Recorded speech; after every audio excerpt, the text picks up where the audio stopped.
All right, ready? Where's that viewer from yesterday? I am parked this time, so you can't call me out on breaking the law, even though I was not breaking the law yesterday. All right, I'm joking. It's all good. It's all in good fun. Ground Zero, Hiroshima, Japan, 1945. The words of Our Lady of Fatima are prophetic. Just as she predicted, a much greater war came in 1939 and would continue until 1945. And just as she predicted, a gigantic unknown light preceded what would come to be known as the Second World War.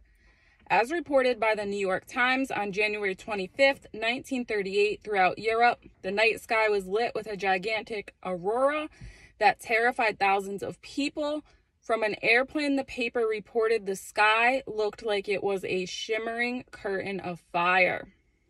During the final stage of World War II, the United States dropped atomic bombs on the Japanese cities of Hiroshima and Nagasaki, killing and wounding tens of thousands of people. In the midst of the unprecedented devastation and destruction, a miracle involving the Rosary occurred at Ground Zero in Hiroshima.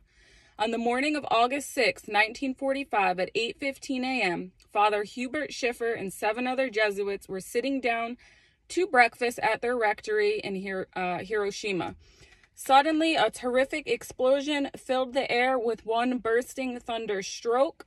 The priest said, "An invisible force lifted me from the chair, hurled me through the air, shook me, battered me, whirled me round and round like a leaf in a gust of autumn wind." When his eyes opened, Father Schiffer was lying outside on the ground. Dazed, he looked around and saw that except for the rectory behind him, not a single building on the block was left standing. Although they didn't realize it at the time, Father Schiffer and his fellow priests had just survived the blast of the world's first atomic bomb. Miraculously, the priest suffered only minor injuries, even though the rectory was a mere kilometer from the center of the blast.